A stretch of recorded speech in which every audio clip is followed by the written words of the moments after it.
Asyhadu an la ilaha illallah wahdahu la syarikalah wa asyhadu anna Muhammadan abduhu wa rasuluh sallallahu alaihi wasallam la nabiyya ba'da. Innahu min Sulaiman wa innahu bismillahirrahmanirrahim alla ta'lu alayya wa'tuni muslimin fattaqullaha wa ati'u. Wa qala Allah ta'ala fil Qur'anil Karim a'udzu billahi minasy syaithanir rajim bismillahirrahmanirrahim. Wallazina ittakhadhu masjidan dirara wa kufra wa tafriqa bainal mu'minina wa irsad liman haraballah wa rasulahu min qabl wa la yahlifunna in aradna illa al-husna wallahu yashhadu innahum lakazibun. Sadaqallahul azim. Surah At-Taubah ayat 107 berbicara tentang pembangunan Masjid Dirar. Yang kami hormati penasihat pengawas Masjid Raya Andalas, Bapak Ketua Pengurus yang kami muliakan, Bapak-bapak dan ibu-ibu jamaah salat subuh undangan Allah yang dimuliakan. Kita bersyukur alhamdulillah pagi ini Allah masih membangunkan kita, masih menambah hari-hari kita untuk beribadah, dan mari kita manfaatkan sebaik-baiknya. Dan insya Allah yang telah diawali dengan rangkaian ibadah salat subuh kita hari ini, mudah-mudahan diampuni dosa-dosa kita, diampuni dosa ayah bunda kita, diampuni dosa ayah bunda mertua kita, dan diampuni dosa kakek nenek buyut kita, serta diampuni dosa kaum muslimin dan kaum muslimat yang masih hidup, apalagi yang telah meninggal. Amin ya Allah ya rabbal alamin. Shalawat dan salam kita hadiahkan kepada Nabi Allah, Nabi Muhammad sallallahu alaihi wasallam. Allahumma sholli ala Muhammad wa ala ali Muhammad. Bapak-bapak dan ibu-ibu jemaah salat subuh Masjid Raya Andalas rahimakumullah. Pertama, kajian kita ambil kisah tentang berdirinya Masjid Dirar. Jadi setelah Nabi membangun Masjid Kuba, kemudian beliau membangun Masjid Nabawi. Di Kuba, Nabawi, ada dua masjid yang telah sukses dibangun oleh Nabi. Masjid Kuba tempat beliau sholat sunnah, sedangkan Masjid Nabawi tempat beliau dan sahabat sholat wajib. Jadi subuhnya ada di Nabawi, duhanya ada di Kuba. Nanti zuhur kembali lagi ke Nabawi, kemudian asar, kemudian sampai malam beliau lebih banyak di Masjid Nabawi.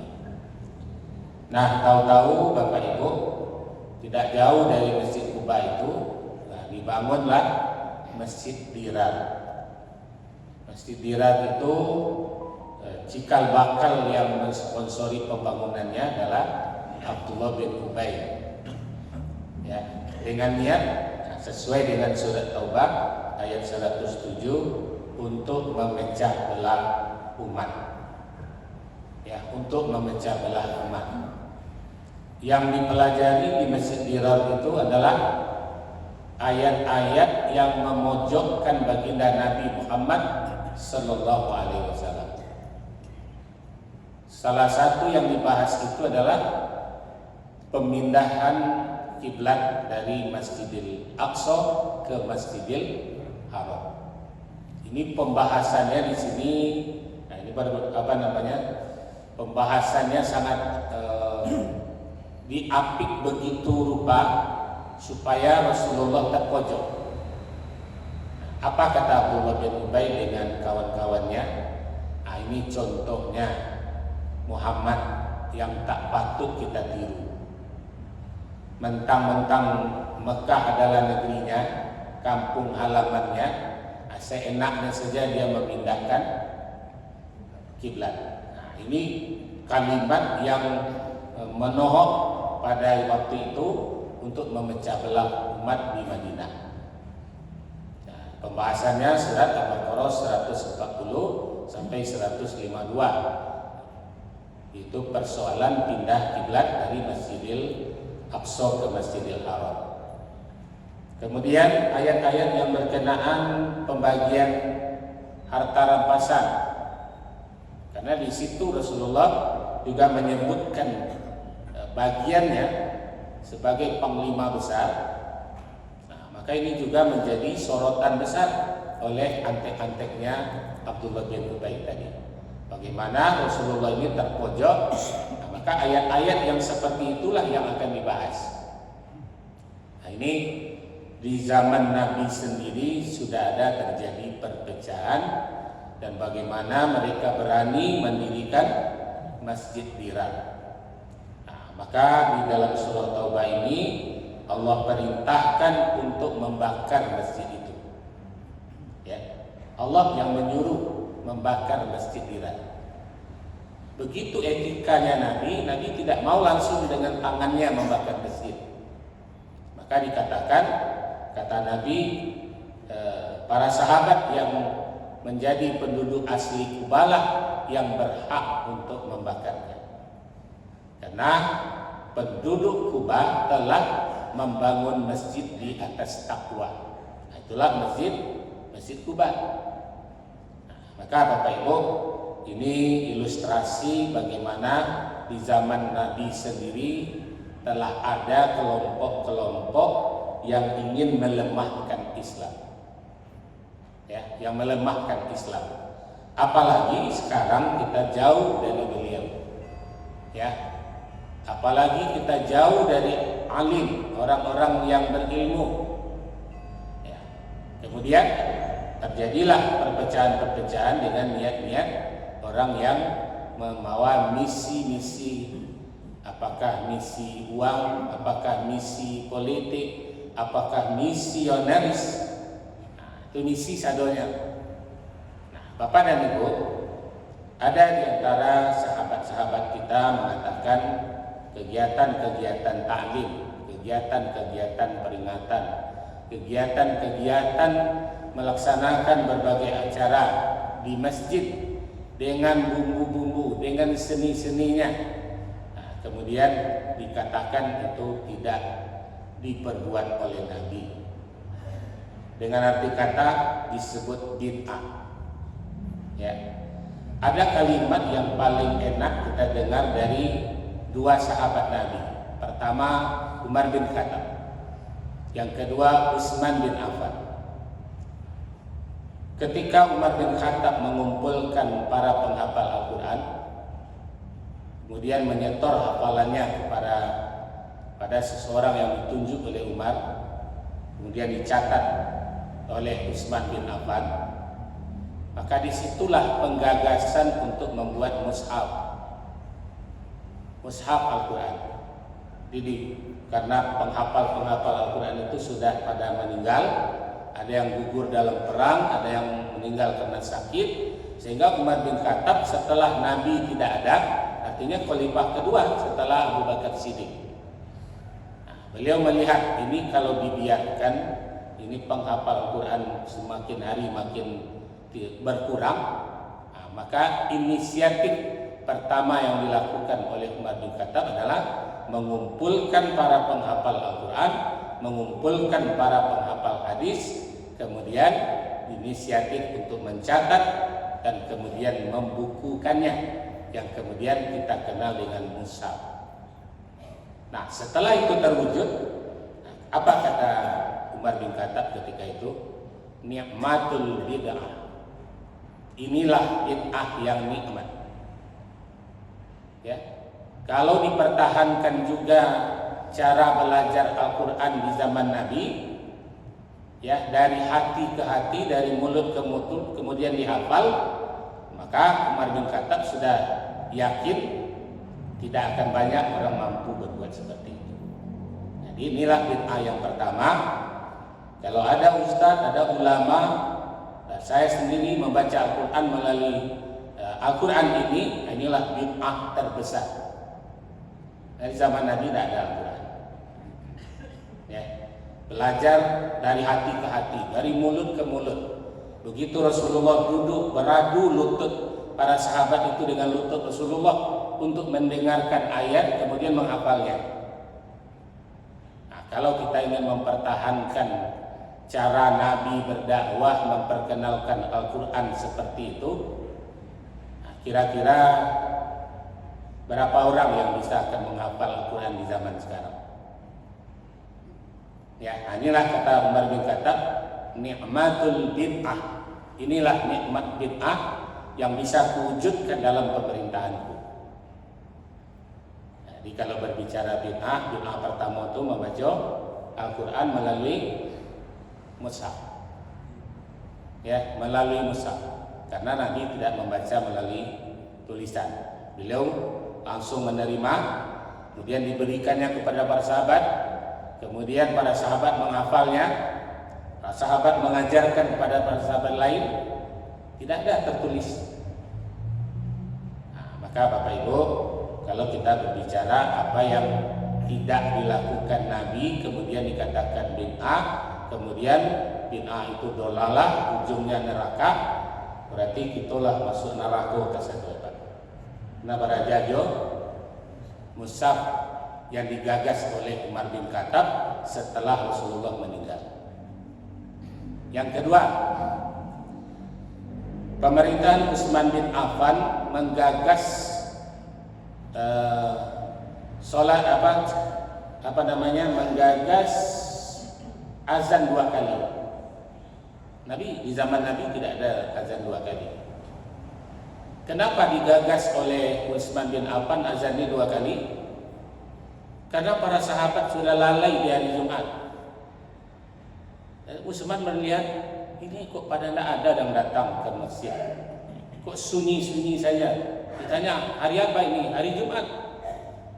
Nah, kemudian Utsman memanggil orang-orang yang pada saat itu menjadi muazin, lakukan azan 2 kali, supaya orang-orang yang di pasar, orang-orang yang di rumah mengetahui puasa hari ini hari Jumat. Dan sampai hari ini kota Mekah, Madinah azannya 2 kali. Kalau itu bid'ah, dolalah, masuk neraka, setiap orang yang datang ke Mekah, Madinah ini itu masuk neraka ya nak. Karena azannya 2 kali. Tidak dilakukan di zaman Nabi. Jadi ini kecerdasan kita melihat apa yang dilakukan oleh para sahabat. Maka Utsman bin Affan mengecek itu, Pak, nikmatul bid'ah. Ini nikmat bid'ah. Kenapa? Karena dengan azan 2 kali sahabat bersiap-siap, kemudian masjid ramai kembali. Salat Jumat diramai lagi. Yang tadinya sudah mulai kendor. Nah, kemudian kembali ke Umar bin Khattab. Nabi melaksanakan sholat tarawih itu kan 3 kali cuma. 1 kali berjamaah, 2 tidak. Besoknya beliau tidak datang lagi. Ya, kalau kita melihat sholat tarawih, jadi sholat tarawih itu sekali Nabi melaksanakan sholat untuk memperkenalkan kepada para sahabat. Kemudian besoknya Nabi sholat sendiri, malam ketiga beliau sholat sendiri, malam keempat beliau tidak datang lagi, tidak keluar dari kamar. Sehingga para sahabat menunggu-nunggu sampai pagi, bahkan tidak keluar Nabi. Ya, malam besoknya begitu. Malam ke-6 orang sudah mulai sholat ini, hari waktu hampir habis ini. Nah, akhirnya sholat sendiri. Malam ke-6 Nabi keluar menyampaikan, mengapa kalian? Aku tahu kalian menungguku di luar. Aku tidak keluar karena khawatir kalau ku imami terus sholat tarawih ini, khawatir aku menjadi wajib dan berat untuk kalian. Ini dalilnya. Sehingga Bapak dan Ibu, di zaman Nabi itu sholat tarawih sendiri-sendiri. Hanya pertama kali beliau mengajarkan. Ya. Nah, kemudian apa lagi? Kemudian beliau Umar bin Khattab melaksanakan pembaharuan. Apa pembaharuannya? Dilihatnya oleh sahabat ini, kalau baca itu seorang, kalau baca itu seorang, kalau membuat jamaah seorang, kalau membuat jamaah. Kan di situ nanti bertemu dan dalil-dalil bahwasanya di dalam masjid itu tidak boleh ada dua imam. Ya, sekolah membantu Allah, ide apanya. Maka disatukan oleh Umar. Tidak tanggung-tanggung Umar menyatukan salat tarawih dan witir itu menjadi 39 rakaat. Ya, 36 tarawih, 3 witir. Ya, berjamaah. Kenapa? Karena pada saat itu rumah-rumah bukan jauh dari masjid. Ya. Jadi kalau bolak-balik maka sampai subuh orang menunggu di masjid. Nah, jadi maka diperbanyak sholat di Umar, kemudian sampai subuh, tidak memungkinkan orang pulang, resiko. Tidak seperti kita sekarang. Madinah coba bayangkan, dari Kuba saja sudah 15 kilo, sudah 7 kilo kalau jalan pintas. Ya. Nah, maka Bapak dan Ibu, Umar bin Khattab menginisiatif untuk melaksanakan sholat tarawih 39 dengan witir. Artinya dari malam sampai subuh mereka i'tikaf. Nah, nanti dari mana dalilnya? Nanti kita lihat dalam surat Al-Baqarah 186 sampai 189 bagaimana i'tikaf di dalam masjid. Nah, daripada kita surang-surang mengantuk, dari surang-surang kita lama, ya, maka mari bersatu. Ini zaman Nabi ada Umar, di zaman Umar bin Khattab. Nah, kembali Umar mengatakan, melihat sahabat sudah bersemangat hadir sampai-sampai membawa istrinya mengamalkan surat Al-Baqarah 186 sampai 189, dibawalah istri-istrinya. Kemudian bertenda-tenda istrinya di luar Masjid Nabawi.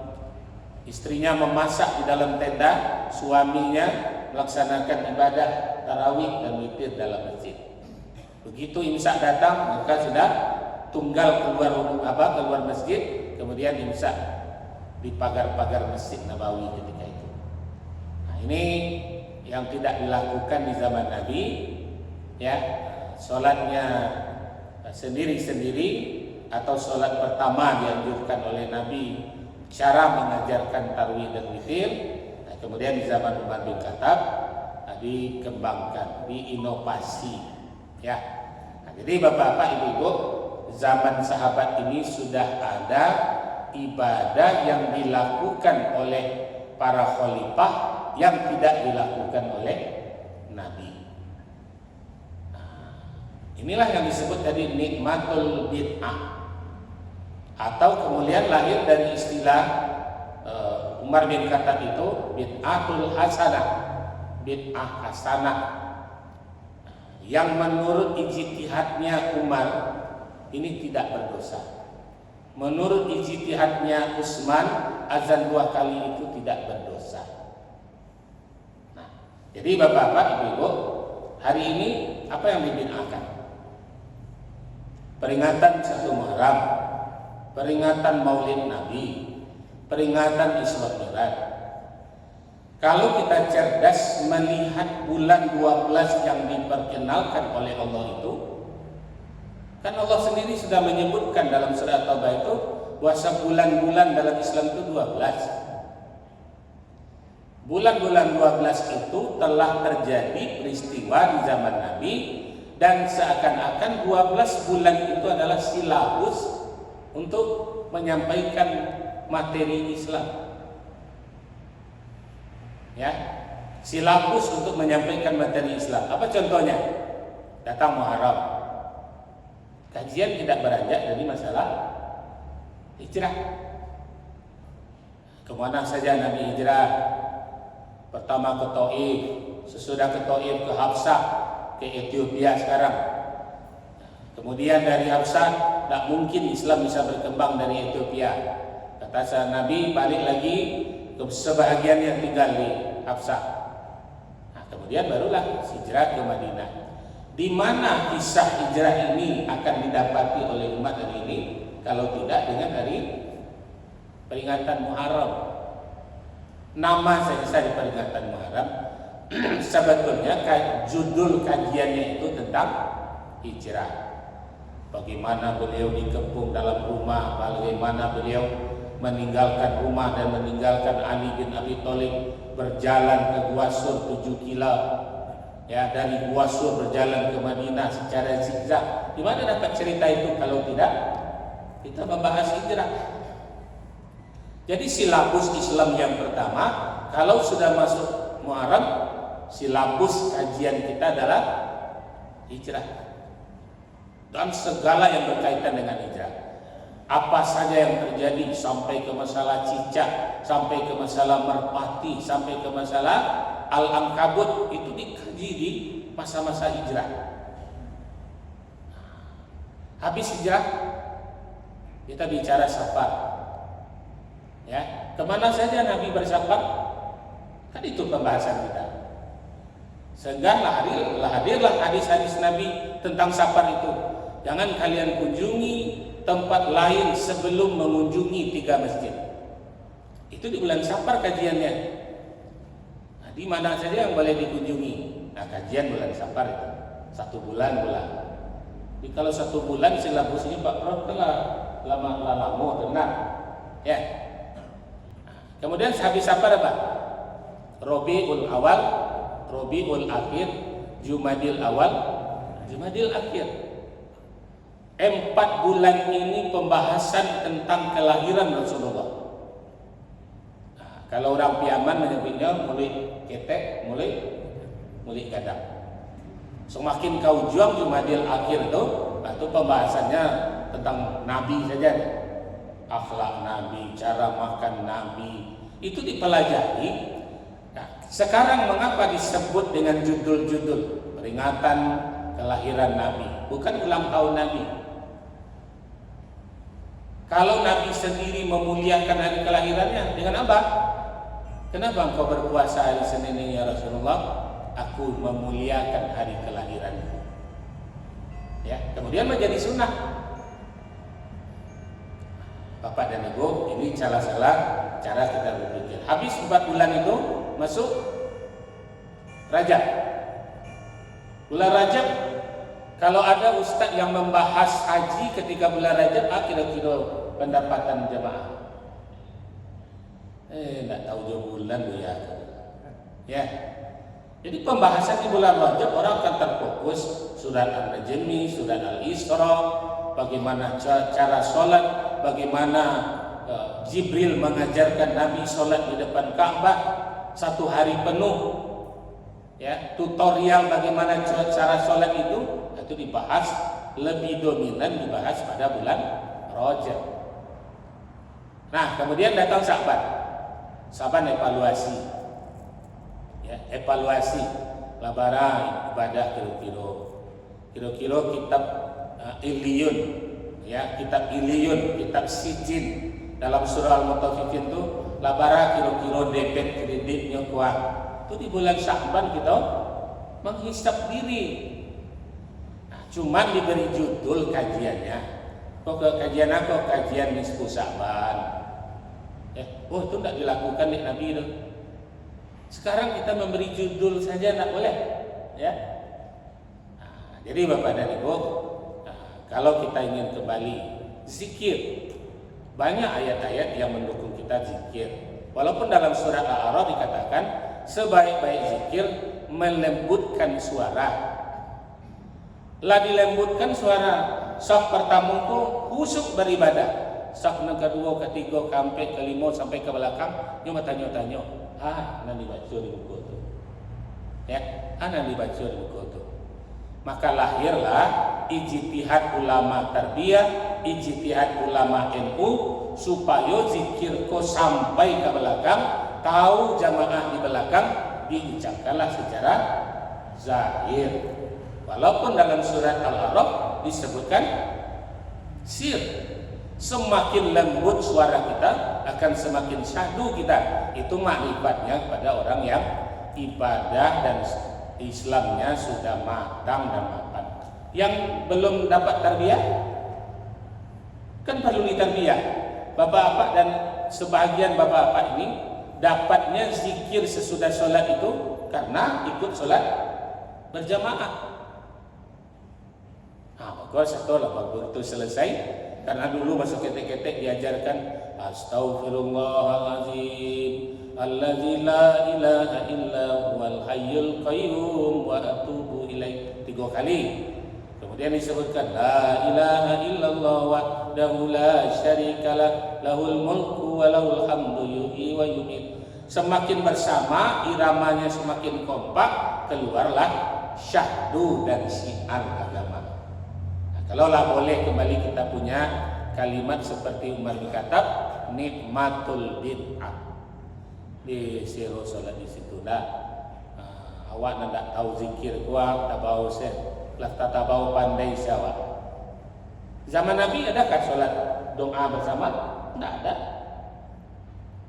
Apakah ijtihad ulama-ulama untuk mentarbiyah jamaah? Ya, jadi zikir bersama itu mentarbiyah supaya jamaah nalun tahu, jamaah nalun hafal menjadi hafal. Apakah metode seperti itu digolongkan kepada bid'ah dolalah, dan karena membaca zikir sesudah sholat dijaharkan kemudian kita masuk neraka? Ini perlu menjadi pikiran orang. Ya, Allah itu Maha Rahman, Maha Rahim. Ya, Allah Maha Pengasih, Maha Penyayang. Kita besok Bapak Ibu, aku yakin, kita yakin kita masuk surga tidak karena amal kita. Amal awak seketek, iman lama, ilmu kurang. Kira-kira apa yang membuat kita masuk ke dalam surga nanti, umat Nabi Muhammad ini? 1, karena kasih sayang Allah, Rahman Rahimnya Allah. Yang kedua, syafaat Rasulullah. Kalau kita andalkan amal kita, wallahu a'lam, Allahu a'lam. Nah, jadi oleh sebab itu, dengan beramal tadi karena ilmu kita kurang, kita mengikut guru.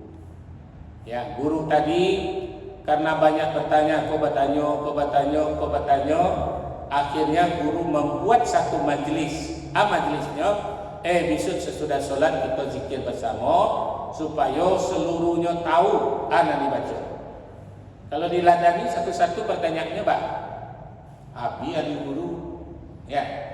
Nah, jadi Bapak dan Ibu, ini bid'ah, bid'ah, karena di zaman Nabi tidak pernah dilakukan. Nah, tapi azas manfaatnya banyak orang yang kenal dengan bacaan sesudah sholat, ya, bacaan sesudah sholat, zikir sesudah sholat, doa sesudah sholat. Nah, kemudian banyak orang yang kenal dengan itu.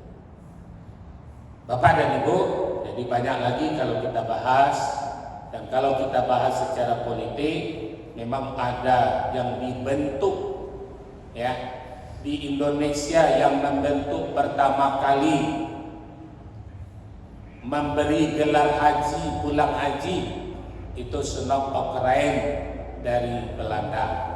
Sunop Okrijn diberangkatkan oleh Belanda naik haji. Kemudian dia pakai sorban, dia pakai sal kemana-mana, dan dia mencantumkan namanya dengan pakai haji. Kemudian dia buat undang-undang, setiap yang berangkat haji dan pulang haji harus dicantumkan nama haji di depannya. Untuk apa? Mengontrol. Ini cikal bakal menjadi pemberontak, ini cikal bakal jadi penyusun kekuatan. Datanya oleh Sunop Okrijn, ya, nah, itu salah satu Sunop Okrijn di zaman Belanda menaklukkan Sumatera Barat dan Aceh. Nah, kemudian apa lagi? Nah, yang hari ini Bapak dan Ibu, untuk memecah belah umat Islam ini, orang yang paling pintar itu Inggris. Dia bentuklah ISIS, dia bentuklah Diperbesarlah Syiah Sunni, diperbesarlah Wahabi, diberi biaya. Karena Inggris lah yang memberi biaya untuk memecah belah umat di seluruh dunia. Dan sasarannya Islam. Kalau di luar Islam mereka tidak akan begitu khawatir. Yang khawatir itu adalah Islam. Dan sampai hari ini Menteri Luar Negeri Amerika saja masih menyebutkan musuh kami adalah Islam. Sampai hari ini. Jadi bapak-bapak, ibu-ibu, mari kita cerdas melihat kalau karena ibadah yang dikatakan hari ini bid'ah dan karena itu kita masuk ke dalam neraka, ya kita menghadaplah kepada Allah besok bersama-sama. Ya. La namu engkau dan kami sabui secara bersama-sama menjadi syiar, ya. Kemudian menjadi banyak orang yang kenal Islam, dan karena itu kami masuk ke dalam neraka-Mu ya Allah. Rasanya kami radhiyallahu anhum wa radu an. Kau itu ridho engkau, kami ridho Allah menerima. Ya. Jadi bapak-bapak, ibu-ibu dan pemirsa dari Masjid Raya Andalas, kami serukan ya bahwasanya Islam tidak akan berkembang di Indonesia ya berdasarkan peringatan-peringatan tadi. Ya. Tidak akan berkembang Islam di Indonesia pada khususnya kalau tidak ada peringatan-peringatan. Ya, kamu pada dasarnya belajar tentang Islam karena ada peringatan Maulid, ada peringatan Isra Mi'raj, itu masuk ketek sampai kini tidak hilang. Sehingga memotivasi aku membaca surat An-Najmi, menghafal surat An-Najmi, kemudian menggali lagi. Oh, An-Najmi itu tidak sekedar naik, ternyata terciptanya teknologi dengan surat An-Najmi. Nah, jadi bapak-bapak dan ibu-ibu, mari kita pergunakan silabus 12 bulan itu tadi sampai di Sya'ban, sampai Ramadan. Di Ramadan ini pembicaraan include ini. Ya, materinya include. Ada zakat di situ, ada puasa, ada bicara haji, ada bicara toharoh. Pokoknya di dalam Ramadan itu pembahasan lengkap. Kemudian Syawal kita berbicara kemenangan, ya apa saja yang telah kita raih dan apa yang perlu kita tingkatkan dan apa yang perlu kita pertahankan. Itu di Syawal berbicara. Nah, masuk Zulkaidah, masuk Zulhijjah, kita berbicara tentang haji, umroh dan tata cara rukun syaratnya. Jadi bapak-bapak, marilah kita terus terus beriktikad untuk menambah ilmu. Di mana? Di majelis-majelis. Surat Al-Mujadalah ayat 11 itu menyuruh kita untuk berlapang-lapang di dalam majelis. Apa itu berlapang-lapang? Ketika guru menyuruh kita berdiri, coba keluarkan pendapatmu. Apa pendapatmu? Kan itu sebetulnya. Lihat surat Al-Mujadalah ayat 11. Ketika duduk di dalam satu majelis dan guru melemparkan apa pendapatmu. Kemudian sampaikan dengan 3 cara. Surat An-Nahl ayat 125. Sampaikan dengan bil hikmah, sampaikan dengan mau'izah, sampaikan dengan wajadilhum billati ahsan. Bil hikmah, kisah-kisah dibacakan. Oh, ini kisah zaman Nabi. Mau'izah, tanya jawab. Ya, tanya jawab. Kemudian yang terakhir, diskusi. Ini dalil. Kok dalil? Apa menurut Nabi, apa menurut sahabat? Ya. Nah, orang yang sering membid'ahkan tadi Bapak Ibu berbicara mempelajari tentang apa? Tentang ilmu hadis. Ku hadis ku hasan, ku hadis ku dhaif, ku mutawatir, ku hadis ku. Pokoknya dipelajari saja. Di zaman Nabi tidak ada pelajaran hadis itu tentang mutawatir, tentang hasan, ya, tentang dhaif, palsu. Ya. Kapan setelah terjadinya ilmu hadis itu?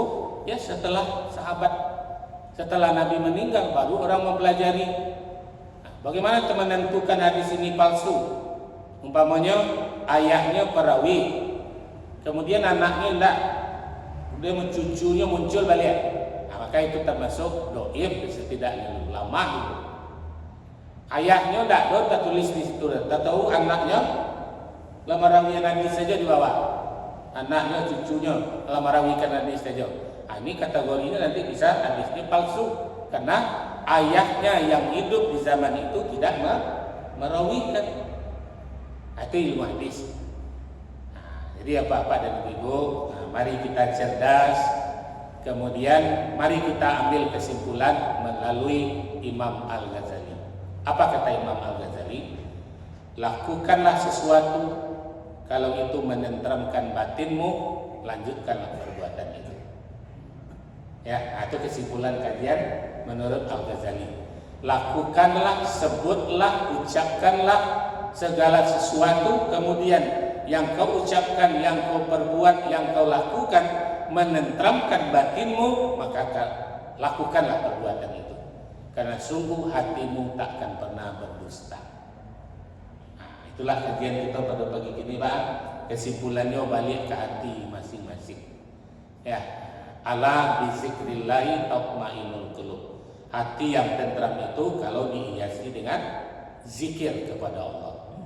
Nah, kalau dari lawaknya, sabut hati itu 2 kali. Hati-hati. Hati-hati Pak Guru.